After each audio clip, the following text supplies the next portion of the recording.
of how we put power into your virtual presentations. You know, telling you what you already know. We have been thrusted into this dynamic trifecta of 2020. Now, just a host of things have been messing with our brain.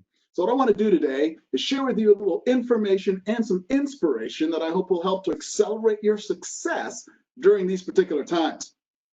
I always cringe when someone uses the term new normal. I don't for 1 minute believe we are in a new normal. It's going to be a while before we can even define what normal is. Well, however, we do know this. Across the landscape, across the globe, we have been thrusted into a magnificent change that is going to lead to more and more virtual presence as we do business, and your ability to accelerate in that virtual environment will be truly a differentiator. Let me pause for a moment, and for those of you on screen, can you see my charts, and is the audio still good? Okay, we're getting some affirmations. Fantastic. Let's go ahead and purge forwards. How do we get here? Well, even after graduating from Cortland, I was curious about how to accelerate in this area of professional public speaking. Even though my degree was in communications, I still struggled. I had a few mentors that were absolutely valuable in helping me, but I thirsted to want to learn a little bit more. I was also interested, my first original major at Cortland was psychology. And so I've always had an interest in the psychological aspects of how you and I function. Now, if you couple those two things together, you end up in the space of the neuroscience of presentations, which is where I enjoy to spend most of my time and most of my research. So with your permission, I'd like to not only give you some information, but some science behind some of those recommendations to help you understand the why behind doing these things, and it helps you to accelerate your success. Let's go ahead and jump in with what we're going to be covering today. Right? First of all, I want to make sure that we're touching base on the agenda that we've got covered. Right? And with our agenda, we want to cover a couple fundamental things that are important. I've taken the word power and broken it down into an acronym so that it'll be easier for us to assimilate and apply. And so each of these will represent the 5 pillars we're going to touch on today. However, I do want to share one other thing, and that is this. I will probably be going pretty quickly because one of my top priorities is to provide you with as much information as possible. So get ready, strap in, grab a pencil, laptop, whatever it happens to be. You'll probably be taking some notes, and you might be at a furious pace, but it was so important to me that I gave you as much information in using your valuable time today as is possible. So are you ready? Let's go ahead and dig in. Before we can actually talk about power, we've got to answer one fundamental and incredibly important question, and that is this: the why behind it. Why? The why behind it, why? Why is it that we're speaking? Why is it that you're giving a presentation? Because without defining our purpose, there can be no power. And so we must always be able to answer the why. For the folks that I coach who are professional speakers or want to be professional speakers, this is exactly where we always start. Folks will come to me and say, can you help me? And my first question is always going to be, well, why do you want to be a speaker? If we don't know the fundamental core, the noble purpose behind why we're in front of an audience, then everything else that we talk about today is simply a distraction. So you must first be able to understand the why. Now, to help you with a framework around driving at that, now each presentation may have a different why. So to help you with a framework at driving with that, let's just think about this. We know that everybody has a different kind of an impact on an audience. What I don't want is for you to have this kind of an impact on your audience. Now, my friends, we're striving to have a much more influential, impactful impact on our audience. And so in order to do that, we've got to figure out the why. 3 reasons to speak. There are only 3 reasons. You're either entertaining, you're informing, or you're persuading. You're either entertaining, informing, or persuading. My definition of entertaining is probably the same as yours. Someone who gets up in front of an audience and is simply doing something like a comedy routine or a magic show, something to simply entertain the audience. Nothing is wrong with that because heaven knows I entered a few comedy shows while at Cortland myself. So a little bit of background in doing comedy is not lost on me. I suspect, though, that the vast majority, if not all of you participating today, are really here because your presentations, whenever you do them and every time you do them, is either to inform or to persuade. Inform or to persuade. Let's take a look at what each of those will mean, right? When we think about informing, we're really talking about a presentation where we want the audience to know something. We just simply want them to know something, want them to assimilate knowledge. FYSA, as we say in the defense industry, for situational awareness, right? If we're giving a presentation to persuade, it's because we want you to do something. think differently, make a decision, behave differently, whatever it happens to be. A change element is involved if I'm persuading you. A retention element is involved if I'm informing you. So those are the major differences. Now, we were going to put up a poll, and let me see if that's going to be possible. Let's go ahead and put up a poll, because I'm wondering, when you think about the kinds of presentations you give, where does it fall? What category does it fall into? Let's see if we can get the poll up. When you think about your presentation, the vast majority of presentations that you do, are they to inform or are they to persuade? You know, we had a little challenge with the poll aspect before, so if it doesn't work here, we've got a plan B. Yep, we're doing it in chat. So okay. Let us know in chat if you're more to perform or to persuade. Yeah. Go right into your chat window. And type in which word is most appropriate. All right, I see a few answers coming in. Fantastic, thank you. Let's see if we have a trend here. Persuade, inform, inform, persuade, inform, persuade.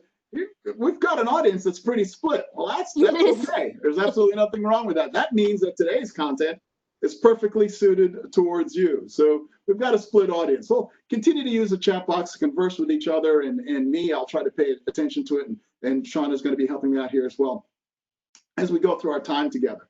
All right, so we know that we've got about a split audience on this concept of whether or not to persuade or perform. Now, here's another poll question that I have for you. When you think about increasing influence, what is the biggest element that contributes to trust with the audience, right? Which one of these is the biggest visual contributor to building trust with the audience? And so go ahead and just type the number into the chat box. Which one do you think it is? 1, 2, 3, 4, 5, or 6? Is it your hands? It is a background behind you? Is it your eyes? It is your mouth? Is it? All right, we've got a few answers coming in. All right.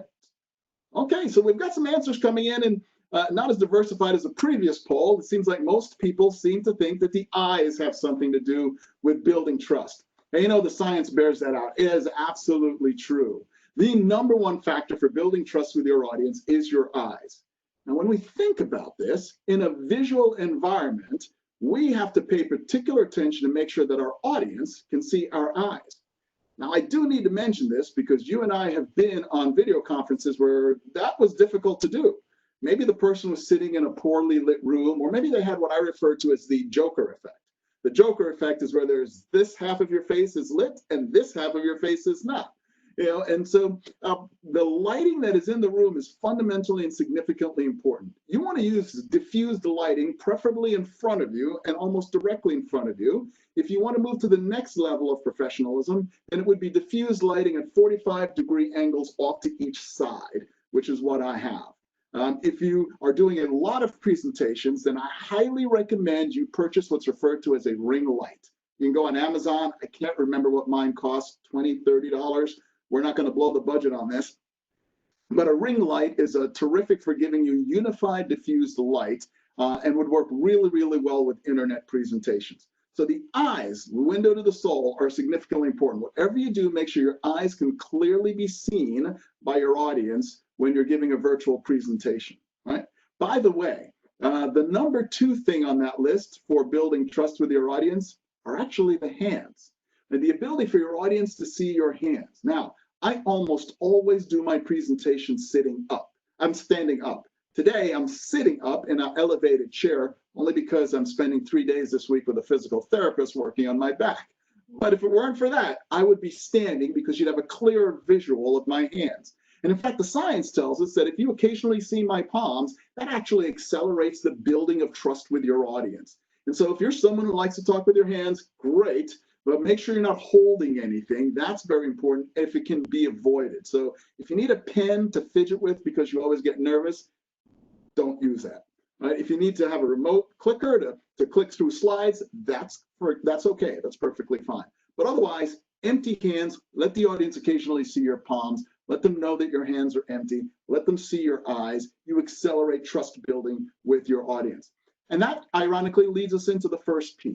The first P that we're looking at today is the power of the eyes, just how powerful it is. So much research has been done in this space. And in fact, Dartmouth did an fMRI study, which is measuring the way the human brain reacts to certain images, and they're able to measure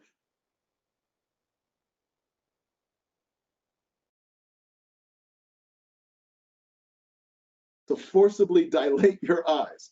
But stay with me here. If I know the true noble purpose of why I'm presenting to my audience, and I'm bringing the right positivity and energy, a lot of these physiological things are naturally going to happen, right? And what the study tells us is this is an accelerant of trust relative to the amygdala, which controls a number of things around fear and emotions, right, with our audience members. And so allowing them to see your eyes when you have a true noble purpose around why you are presenting to them is a true definitive accelerator according to the research. Let me give you one other big tip that many people aren't aware of, and that's this. Not only do you want folks to be able to see your eyes, but you want to apply what we refer to as the rule of thirds. And so take your screen and split it into about three parts, three equal parts. And if you were to do that, you want your eyes to be at or slightly above the upper third line. So I want my eyes, if this is my upper third line, I want my eyes to be slightly at or just above that upper third. I won't have time to go into all of the science that's available around these, but I'll give you a few scientific tips as we go through. This happens to be one of those areas that's supported by science for building trust. Now, what do we normally see from folks on our video conferences? They're usually using their laptop, and where's the laptop? It's usually down here and pointing up. And what is the laptop giving you a good view of? That's right, their nasal passage. So when we think about building trust and eyes being the top priority, nasal passages were nowhere on that list of priorities. So I want to we're having fun today, but I want to tell you, I think if you need to use that laptop, put it on a box, elevate it, get it up to about eye level. Actually, ideal position is slightly above eye level. Right? So this whole art of looking down on now, if you're participating in a web conference, you're not the presenter, this isn't as important. However, if you're trying to have an influence in an audience, if you're trying to have an impact on your audience, some of these things play a role in accelerating your ability to do that. So keep in mind the rule of thirds. I'm a huge fan of buying an additional HD camera or better. Right? So not using your laptop camera, get an HD camera, an external separate camera, so that you can get better ability to adjust. I happen to have multiple screens, so I don't have to rely on my laptop. I've got a separate camera that works really, really well for that purpose, and it gives me maximum flexibility in positioning, especially some things that we're going to talk about a little bit later. So we're examining P.O.W.E.R, 5 pillars of increasing your effectiveness in a virtual presentation.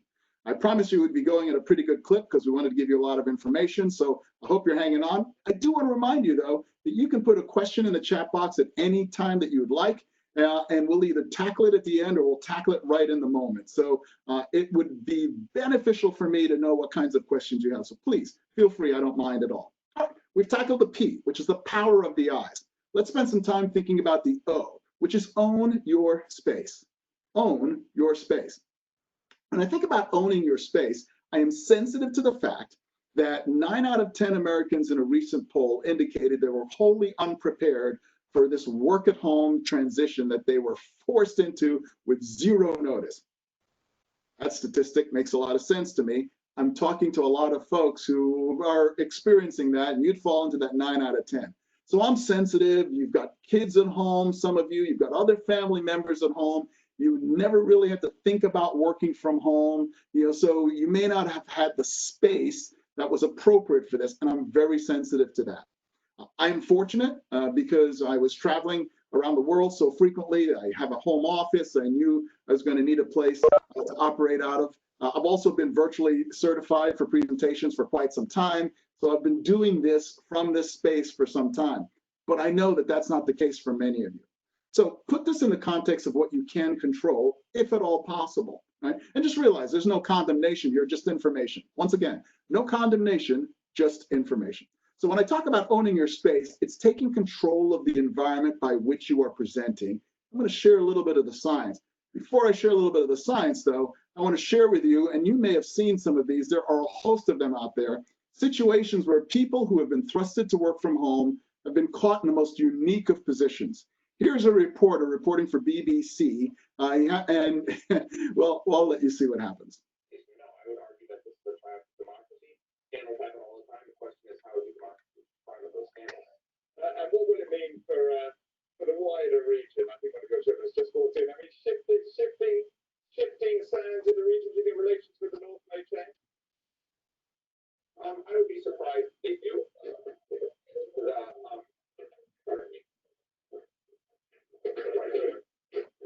My apologies.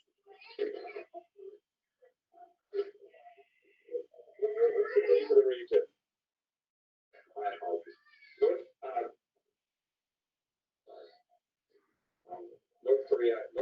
South Korea's policy towards North Korea has been severely limited in the last 6 months to a year because This guy has gone viral, right? He's been interviewed multiple times with his family. Turns out that his daughter had just come home from school and she'd won some sort of award. That's why she had that prance going on, right? She was really proud of herself and she couldn't wait to tell daddy. Mom made the strategic mistake of looking away for 32 seconds. And then in comes the baby on the walker following his sister. And so that's all, that was going on there.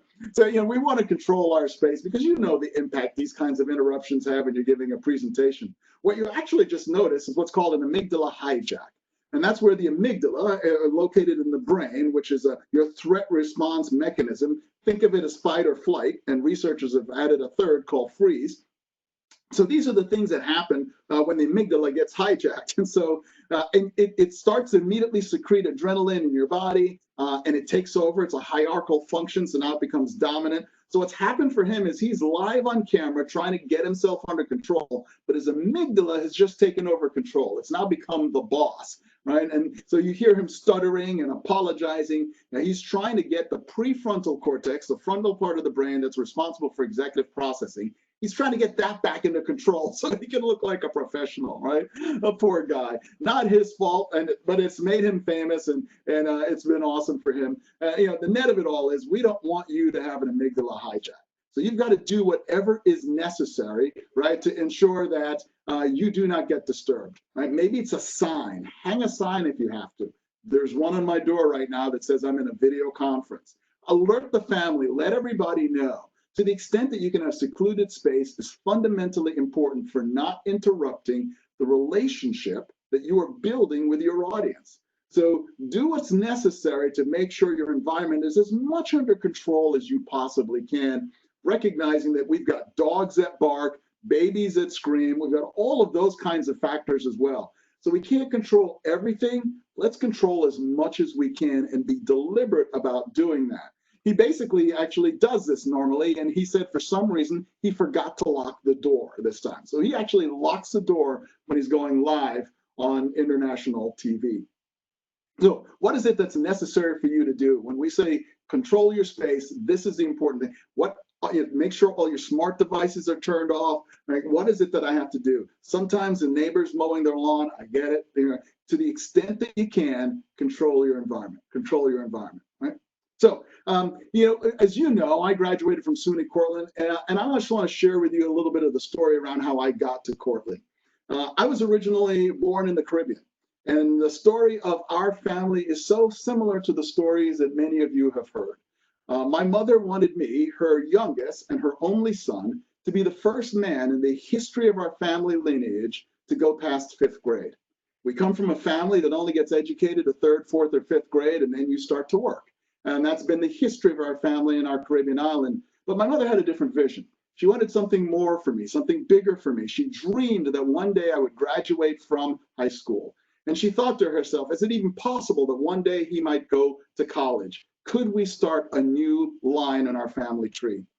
We were not people of wealth, and so my mother had to come to this country on her own first. And she lived in White Plains, New York, and she sewed clothes and cleaned houses and scrubbed toilets to save enough money to eventually bring my father and I over. I have 2 other sisters. They're 14 and 15 years older than I am. They have their own families. She would eventually sponsor them to come over to the US as well. And so now our entire family's here. As you can extrapolate the rest of the story, I did graduate from high school. I did go to Cortland. I did graduate from Cortland. And so to see my mother's dream come to fruition while she was still alive was just a really remarkable, special thing for me. But my time at Cortland was just supernatural.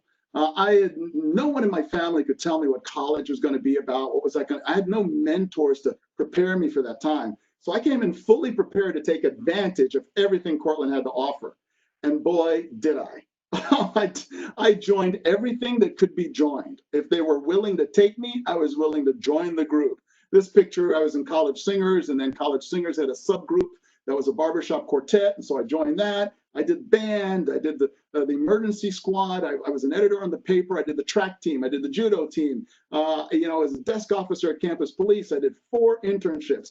I basically majored in everything but academics. But I was so determined to get as much out of my college career as I possibly could. So I do owe Cortland a great deal of debt for the grace that was shown to me at many times, but more importantly, the mentors that emerged in my life, because I didn't have necessarily a father figure who understood higher education or could support that. And so meeting a few professors who just led me through my college career was just absolutely vital and powerful for me. And so that's one of the reasons I'm so thrilled to be able to share and to give back to the institution that's meant so much to me. Now, what I've just done with you is shared with you what I refer to as one of my signature stories. For professional speakers, we have a series of signature stories that tie into our content in some way, shape, or form whatsoever. That is a personal signature story to me, all of which is true, that I often will share. I have more than one signature story. The power of a signature story cannot be misunderstood. In fact, the power of any story cannot be misunderstated. Now, let me tell you what I mean by that. You see, the way that we process information in the human brain is that we see our world as a story. We think about things as a story. We have a constant and continuous narrative that's always running in our minds. In fact, when Michelle was so kind to introduce me, if you've never met me before, you had a narrative in your brain about who I was. If you logged on early and heard Michelle and Sean and I joking around and having conversations, it created a narrative in your brain around who this guy is. We're always doing narratives. Listen, it doesn't make us bad people, just makes us people. That's how the brain works. Here's why I'm talking about this today. I would love for you to be thinking about, in any, maybe every presentation that you give, is there a story here that will help? Is there a story? Because as we think about the 5 pillars of power that we're talking about, the W has a lot to do with how do you win with stories. And you'll notice that we tend to remember stories easier than we remember facts and figures. In fact, tomorrow someone might ask you, hey, how was that Edwards dude? Well, he had some couple good tips. I know where to put my eyes. He had this story about his mother, though, that reminded me of, right? We remember the stories. The stories tend to stick. Let me tell you a little bit about the science behind that. You see, when I am telling a story, it's like I'm driving down the highway doing about 70 miles an hour cruise control, just sitting back almost like a driverless car, enjoying the ride, cranking the tunes, having a good time. The brain is in its happy place. When I introduce data or facts, it's like a toll booth.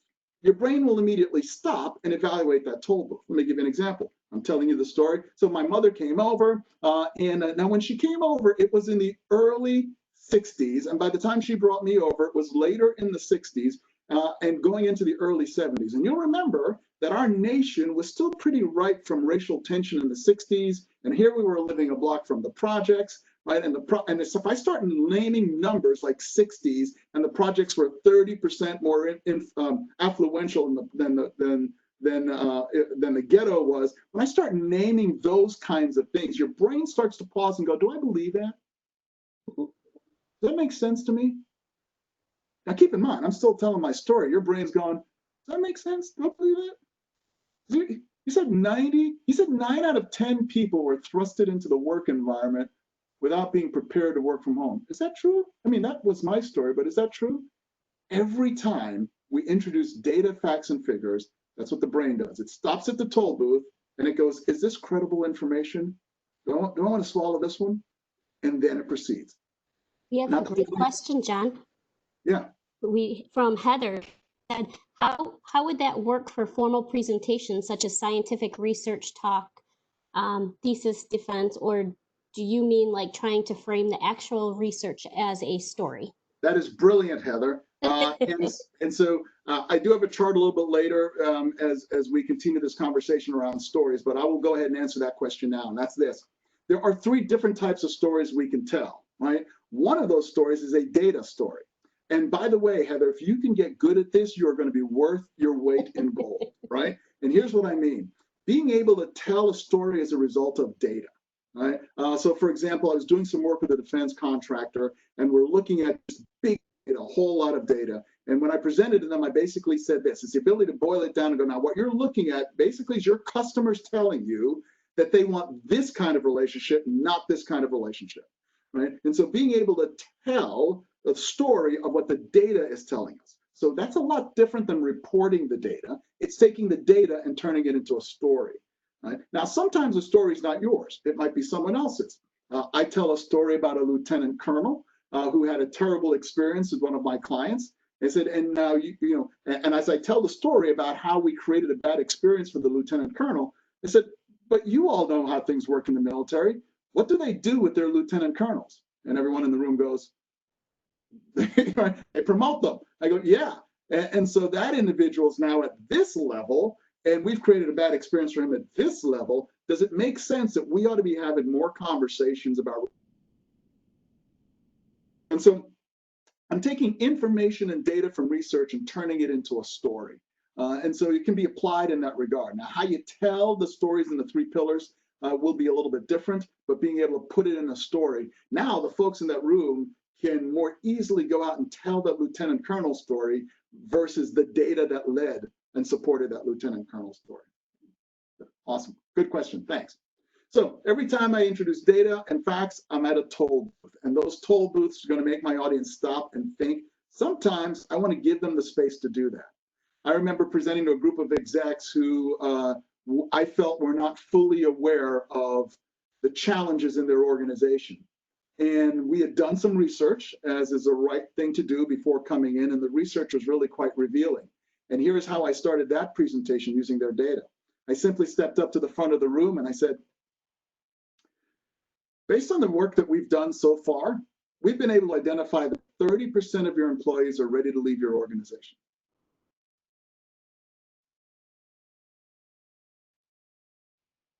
Here's a tip I want to share with you, my friends. Silence is not always bad. We're not always comfortable with it, but it's not always bad. If you're going to drop a bomb like that, let it sink. Right? Let it sink. Let them process. Let them pause at that toll booth and think about, what does that really mean? Right? Let them feel the effect and the impact of actually analyzing, do I believe that data? And some in the room went, I'm going to want to see your information. And others in the room just took it at face value and went, wow, we're in a lot of trouble. Right? Let them draw conclusions. In the world of neuroscience, we call them insights. Let them come to those insights, right? And draw those insights, and then let that. So we ought to be more comfortable sometimes with pauses. So if you're going to do something of that magnitude, letting a pause follow that can be really, really powerful for you as a speaker. And it also enables you to really sort of control the room. Because if I keep going, I've now activated and triggered a few amygdalas in the room, right? And they're at the toll booth, and I've already driven a mile or two down the road. So you can see the benefit here of letting them pause at that toll booth sometimes. And if it's easy to swallow information, like 9 out of 10 of us were thrusted into the work from home environment wholly unprepared, I don't anticipate that many members of my audience are going to argue that. That's a quick stop at the toll booth, because we're all living it, right? So that's a time when I don't have to pause. I can just keep going because you're still with me, right? Okay, so terrific. Good question, Heather, thank you. And we're going to touch on that in just another second here. But one of the projects that I've been working on is I have been enamored by something. You and I have seen speakers that have motivated us, and it's been great, it's awesome, oh, we feel so good, and a month later, nothing has changed in our lives. And then you and I have had speakers that have motivated us and inspired us and made us want to do something different forever. I mean, life-changing, long-lasting change. I set out quite a few years ago to do some research to try to understand what is the difference between these two speakers. A speaker that motivates you, but nothing in your life changes, and a speaker that motivates you and things in your life change. And that led me to work on this project called the P.O.W.E.R project, which is a book that's going to be released either later this year or early next year. And it's the neuroscience behind what a speaker has to do. So there's a 6-track spot here. 3 tracks are speaker activation, 3 are audience response tracks. So it's a catalyst response mechanism going on. And just to touch on it briefly, because I think this could be helpful for you, is just to share this. There are 3 things we know you need to do. And one is capture your audience, create moments, and construct their future. This conversation around stories is one of the most powerful ways you can capture your audience. One of the most powerful ways you can capture your audience. I can't see you. I'm going to guess. I'm going to hope. I'm going to fantasize that you were sitting on the edge of your seat as I was telling that true heartfelt story of my mother's journey to create an educational opportunity for me at Cortland. When someone is telling a story and it's a heartfelt story, and as we've been talking about, it is very automatic for the human brain. The brain just loves it. There are two things that the brain will settle in and get comfortable with in a lounge chair. One is a story, one is a question, depending on the nature of the question. See, the human brain can't resist a question, and it can't resist a story. So it loves those two things. So those are two ways to capture your audience. I shared another one, just that shock factor. 30% of your team is ready to leave your organization. Did I capture that room of executives at that time? I did. I did. Could that backfire if I didn't know my audience? It sure could. It absolutely could. So when you're thinking about your virtual presentation, how are you going to capture your audience right at the very beginning? How are you going to capture them right at the beginning? Very important. It could be humor. It could be graphics. So what is it, right? The beginning of my presentation was designed to capture as quickly as was possible. And how are you going to capture your audience at the beginning? Pay specific attention to that, right? And you can use stories, once again, to create moments with your audience as well, right? How am I creating moments that create insights and reflection for them? So I want you to think about the power of stories because it spreads itself throughout this particular module. Now, Heather asked a good question, and I teed up the answer and mentioned that we'd be touching on this a little bit later. But there are really three kinds of stories that you can get into, right? One's a personal story, illustrative. The other's a data story. We just finished talking about a data type story. How do I take big data and turn it into a story? It's a huge challenge in the United States today, and the people who can do that best, are going to rise to the top. They're going to be differentiated. There's a thirst and a hunger for someone who's got that skill set, because that is both the left and right brain kicking into high gear at that moment, right? My story was a personal story, right? But there are also illustrative stories. A story about the lieutenant colonel who gets promoted is an illustrative story to illustrate a larger issue within the organization I wanted them to understand. And so there are different types of stories we can tell, but think through what story do you want to put into your next presentation and how you tie it in, right? How will you tie it in to the meaning? All right, awesome. We're cruising through and we're making good time. So keep your questions coming. I really appreciate that question, Michelle. It tied right in. It's like I paid you to tee that up for me. So way to go. All right, we've talked about the P, the O, the W, right? The W is win with stories. The O is own your space, and the P is the power of the eyes. Let's go ahead and continue through our 5 pillars that we're considering today. The E is engage deliberately. Engage deliberately. This is where we're going to talk a little bit about the difference between an in-person presentation and a virtual presentation. And that is, in an in-person presentation, I have the better improved ability to engage with you by basically my presence in the room.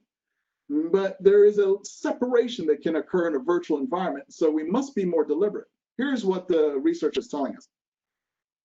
And it's arguable research. There's great debate around it, right? You may have heard the research around the goldfish and having better, longer attention spans than humans. That's not scientifically as sound as it should be. So the research ranges anywhere from 3 to 7 minutes. Where I have personally landed is that every 5 minutes or so, you should be changing modalities. And here's what I mean by that. If you're speaking straight on for 5, 6, 7 minutes and you have not introduced any new modality for their brain to process, you are at risk of putting your audience to sleep.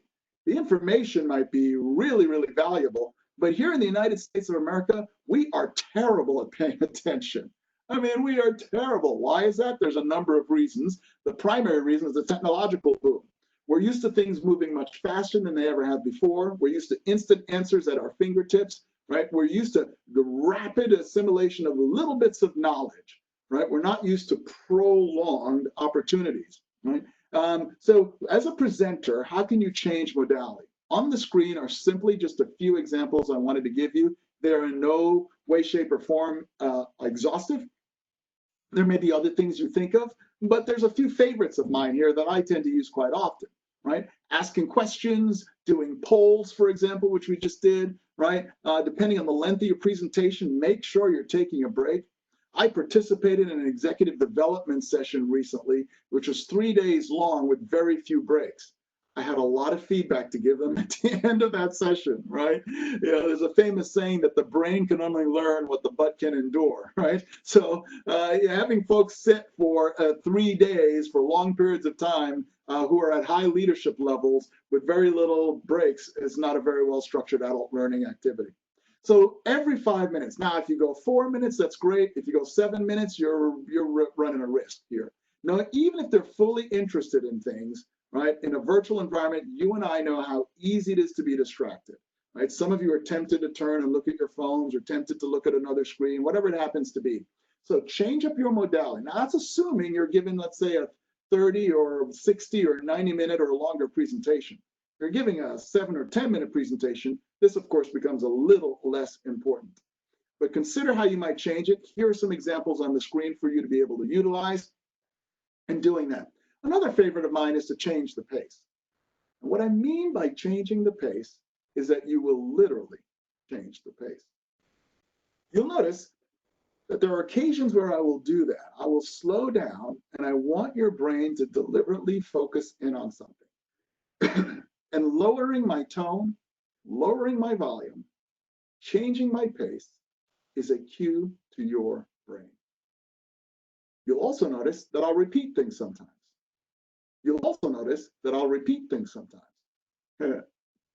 Basically, that's locking and loading the brain into, ooh, this has value. And so the main points that you want to make in your virtual presentation, every now and then, you'll want to vary the pace when it's really important. I varied the pace a lot in the story of my mother. I started fairly fast, and I got to certain points that were going to be a heightened emotional state. Those were the ones that I slowed down.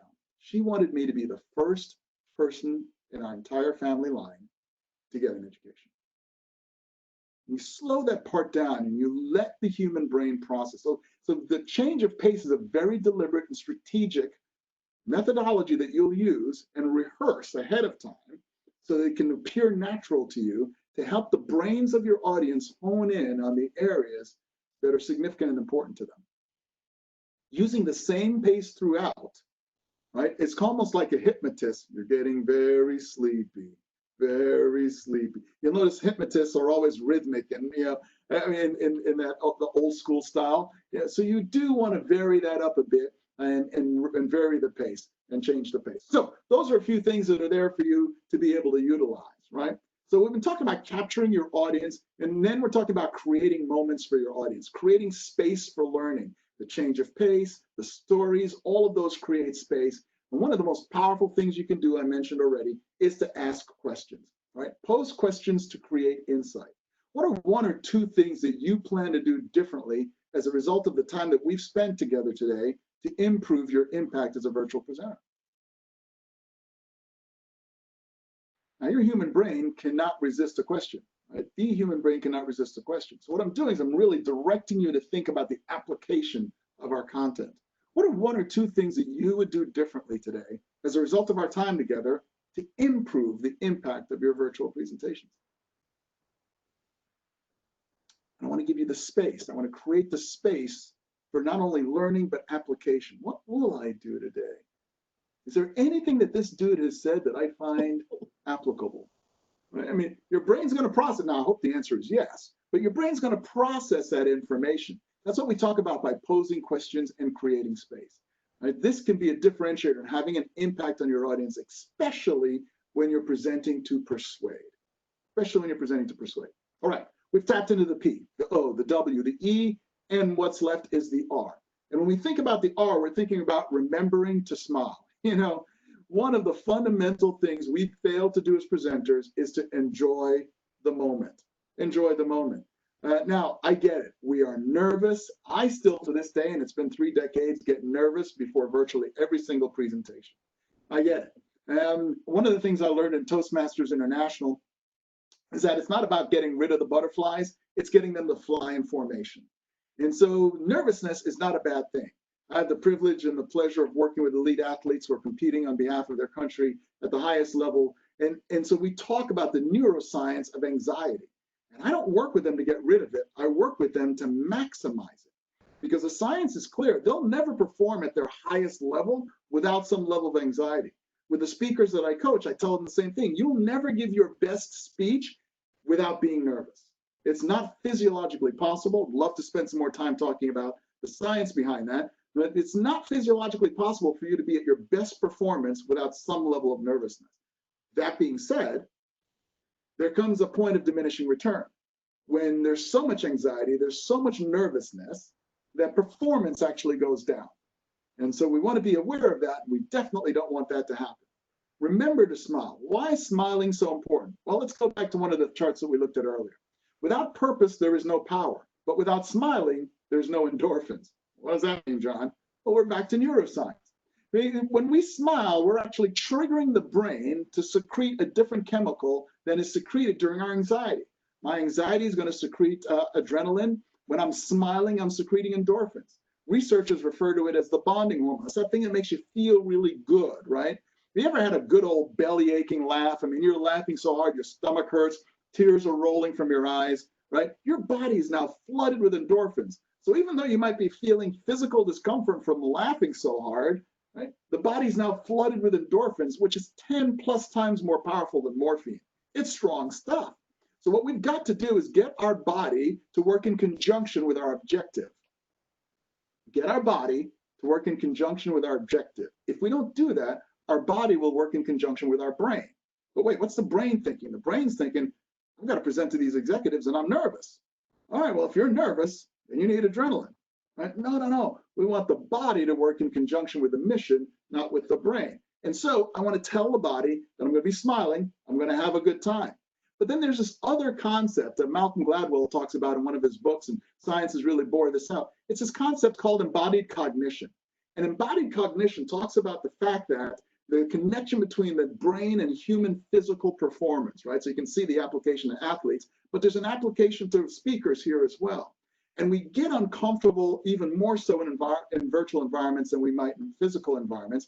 And so what embodied cognition does is, how do I tell my body that this is going to work out well? How do I tell my body that this is going to be fun? How do I tell my body that I'm going to enjoy myself? Because you know that when you and I spend time with an energetic, positive speaker, we're like, wow, okay, what do you need? Want me to write a check? What is it that you need, right? There's a whole different response than if we're spending time watching someone who's not at all enthusiastic, energized, or positive about their content. So we want you to be enthusiastic, energized, and positive about your content. And embodied cognition is one way to get there. Let me share with you one really quick tip. We used to call it the Superman stance. Ironically enough, and I love that this has happened, it's now been switched to be called the Wonder Woman stance, right? And so right before your presentation, what's your physical presence? You know, if your physical presence is, oh my gosh, if I flop on this one, my career is over, right? That's going to secrete one particular chemical. If your physical presence is, all right, I've been practicing, I'm ready for this, I think I can do this, right? It'll literally trigger a different response in the chemical release of the human brain. That's why they call it the Superwoman pose or the Superman pose, Wonder Woman pose or Superman pose. Go whichever way you want to, but strike a pose, if you will, before your presentation. Get yourself focused to be in the moment, right? And again, not about getting rid of the butterflies, but getting them to fly in formation, because so much of that shows up now on camera. Why? We are bigger on the screen, right, than we are in the front of the stage sometimes when the audience is further away from us. And we've got all this technical stuff to worry about. So how do I focus my physical presence to enable my strategic, academic, or professional presence? And so embodied cognition is an important way that helps us to accomplish that. All right. Hey, we have been spending some time together talking about what I hope has been informational, inspirational to you. We talked about the power. How do you add power into your virtual environment? We started our time off by talking about the fact that we've been thrusted into this ever environment. But, you know, if you agree with me, we would say that there is no new normal at this time. But we do anticipate that the new normal is going to involve continuing virtual presentations. And so how do we grow our skill set so that we can differentiate ourselves, accelerate our success with our audience? Because we have to start with the why. What's the purpose, the mission behind why we're interacting with that audience? Is there a noble, ethical, reasonable purpose that we want to benefit that audience? If there is, then we're in the right place at the right time. From the why, we went to understanding our purpose, and then we went to the power, right? And we talked about the 5 fundamental pillars that are necessary to drive our success. And within that realm, we covered 5 distinct and similar things that we covered the neuroscience between 5 distinct things that are going to drive it, right? We talked about the power of the eyes, the positioning on the screen, making sure that they're clearly visible, the lighting that should be in the room. We talked about owning your space and controlling your environment as best as you can. We talked about winning with stories and how important stories were in terms of the human brain processing the information you're presenting and using stories whenever appropriate, maybe even starting with stories if appropriate. We talked about engaging deliberately, making sure we're changing it up every 5 or so minutes on presentations that are 20, 30, 60, 90 minutes or longer, right? And the strategies behind how we might do that. And then we ended our time by talking about remember to smile. This is a moment and an honor and a privilege for you as a speaker to be in front of the audience. So smile while you're doing it. Tell your body to enjoy the moment. It's a terrific way to help manage the butterflies, get them to fly in formation. It's not about getting rid of them. It's about getting them to aid you in mission success. And so those are 5 fundamentally important things that will help us to accelerate our virtual presence. Let me stop now for the remaining time that we have and see what questions you have on really, and it doesn't even have to be about virtual presentations. If you've got questions about in-person presentations, if you've got questions about Mars or Jupiter, if I don't know the answer, I'll make it up. So go ahead and put forward any questions you might have. I have a question, and I figured, can you hear me? Okay, Yes. good. Just want to make sure because it wasn't before. So I have a question about using pointers, like the virtual pointers to point to things on your screen. So because I'll be doing my thesis defense in a couple of weeks, and I've seen a lot of different kinds of pointers. Sometimes there's a lag time when they're using their mouse. So I was wondering if you recommend like a specific pointer or just using the mouse cursor, or what your thoughts were on that. Okay. So my general philosophy here, thank you, Heather, for that question. My general philosophy here, only use what is necessary. So is it necessary to use a pointer? Is there so much on the screen that you actually have to call out visually a particular element?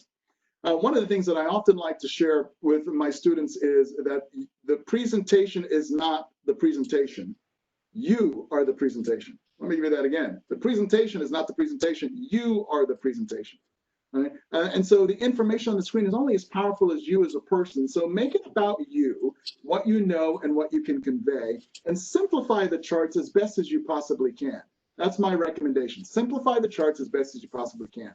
So if you've got a lot of information on a chart, right, then it's going to be challenging for their brains to process all of that while you're speaking. Let me give you a few tips on how you might simplify a chart. Let's say it is necessary because you're defending data and you need to be able to show a block of data. One of the techniques, Heather, that I would encourage you to think about is a technique called walking the chart. And here's what I'll do. I'll actually walk the chart before I go there if I'm going to show a data chart. And this is what it sounds like. So folks, on the next chart, you're going to see a data set that we've collected over a period of time. It's a cumulative data set because we wanted to look at trending data. What's going to be confusing is you're going to see multiple years on the same chart. What I would ask you to focus on, though, is I want you to look at the delta on the far right-hand side of how much it's changed from the beginning of the time together to the end of the time together, because that supports the thesis that we've drawn here today. Right? So did you see what I did there? Right? I'm not even showing them the chart yet, but I've now told their brains what to look for on the chart. So when the chart comes, because if I don't do that, the chart comes up and there's 10 people in the room, I'm getting 10 processing venues going on at the same time. And you know how that works, right? You know, ask 10 people for their opinion and you get 12 opinions. So their brains are going to be all over. So I tell them before the chart, here's what you're going to see. So it won't be as, as confusing. Focus on this piece, right? This is what I want you to focus on, right? And so it becomes more comfortable for their brain. So walking the chart is a strategy that you can use ahead of time. And with practice, it's a really good way to keep their brains focused. Was that helpful? Awesome. Thanks for asking the question. What other questions do you have?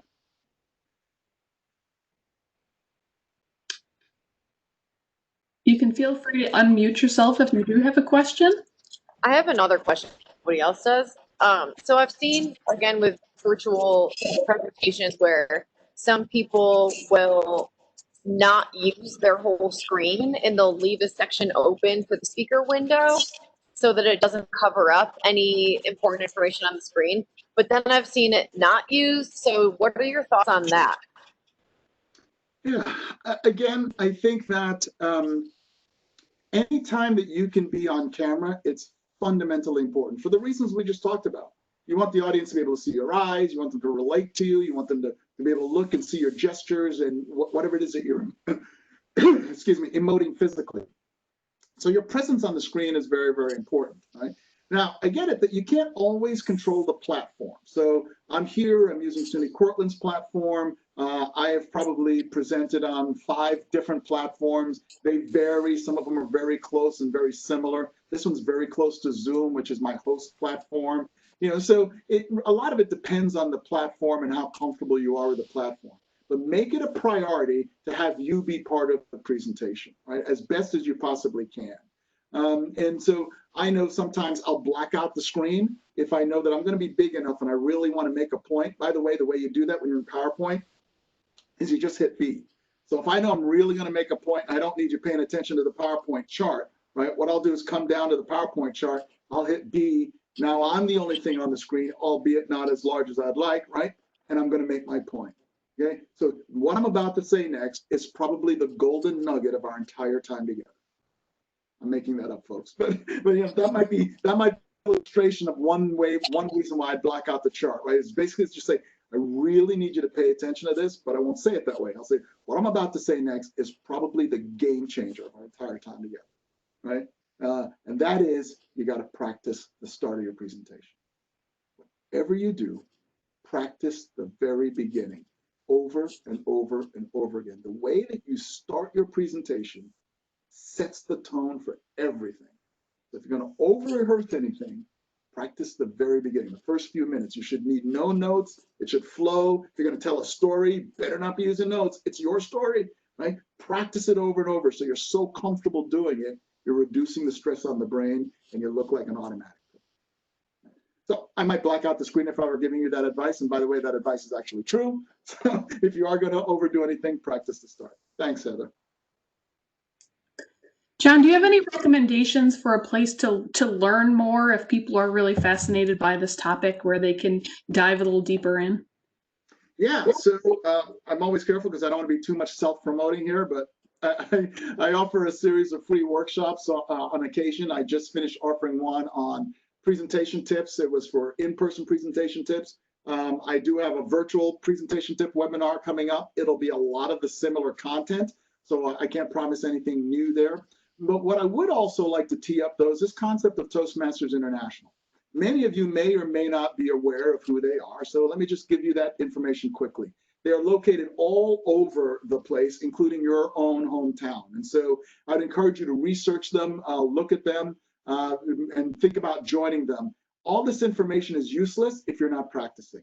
It's like studying a foreign language. You know, you learn it today, but if you're not applying it tomorrow and again and again and again. So for those of you who only do presentations every now and then, you'll want to join a group like Toastmasters to hone the skills. And I know that clubs are now meeting virtually. So what better place to work on those virtual skills? It is the best bang for the buck. And even though I am a professional speaker, I am still a member of Toastmasters. It's been over 2 decades. This is where I go to try out my new jokes. This is where I go to try out my new material. I'm a big, big fan of practice, practice, practice, practice. And that's a great place to do it for probably like, I don't know, 50, 60 bucks a year.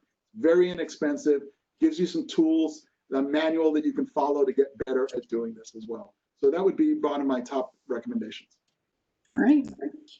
We've got a question from Taylor here as well. What are your strategies for getting past or dealing with technology issues or unexpected interruptions without letting it derail?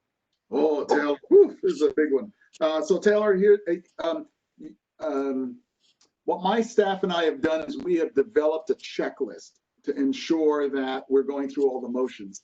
I'm at the place now where I've used it, you know, I don't use it as much because it's up here. But for example, today, we met early, Sean and I, to test out the tool, make sure the video would work, etc. And then even though we tested it out days ago, I would log on early today and test it again, just to ensure it's still working, right? But I also have a hotspot sitting right over here on next to me. So if for some reason my Wi-Fi went down, I have tested and practiced that in less than a minute and a half, I can be back online again, right? Those are the kinds of things that I think about and rehearse to make sure that that process will work for me. So I've got a backup plan if that has to happen, right? If I was really smart, I'd have yet a third backup plan, which is utilizing one of my other computers. But so far, thank heavens, the strategy has been working, so setting it all up, making sure there's a producer, there's someone to help you. So for the workshops that I do for my own company, I have an assistant that is my technical producer. So she's monitoring everything. If someone's having trouble hearing audio, she's troubleshooting that in the chat window while I'm live on camera. So having some backup is really, really helpful, right?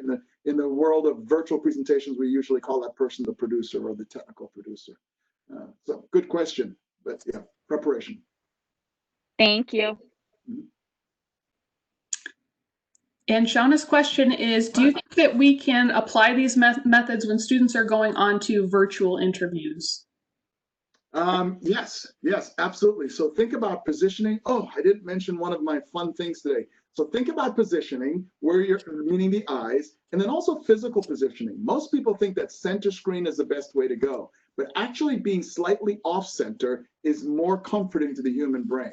So if you want to, in terms of accelerating relationship with your audience, listen, if you're center screen, that's great. No condemnation, just information. But if you want to go, so it's not that center screen is bad, but if you want to accelerate the relationship building with the person on the other side, be slightly off center. I can't necessarily see myself right now, so I hope I'm still slightly off center, but that was where I was when I deliberately started. So be slightly off center. You don't want to be too far off center, but draw that center line, right? And then go part way to the side of that center line again. And that's how you want to position yourself. I'm happy to share the science behind it, the neuroscience behind it, but I know we're a little short on time. I want to make sure that we get to any questions that we have. All right. If there are any other questions, we can shoot them out audibly right now. Otherwise, John, thank you. Thank you so much for fascinating presentation and many things to think about for all of us as we're navigating this new virtual world. It has been my pleasure, my privilege, and my honor. I appreciate being invited to share. Thank you, John. This was great. I appreciate it as well. Thanks.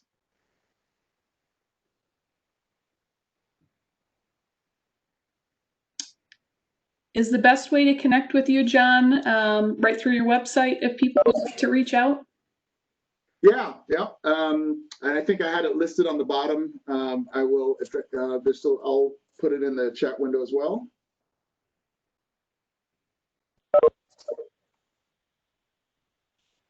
And there'll be a link there on the site for folks to reach me. Right. John, I'm sorry, this is so random and unrelated to the presentation, but I went and looked at your website, realized I think that I went to middle and high school with your daughter, Megan. Investo? Is that you? Like, that's your daughter? I'm sorry, you're breaking up. Was that Investo? Yeah, I used to live like a street away from you guys. Middle school. I went in your website and your picture was there, and I said, oh my gosh, I know exactly who. That's awesome. Is that Catherine speaking? Yes, Catherine Fawnin. All right, Catherine. I hope I was a good neighbor. Great neighbor. That's so funny though. I thought, and I was like, oh my gosh, this is what a small world. But yeah. She now lives in a coastal town in North Carolina with her 9-month-old. She's giving us our first grandson.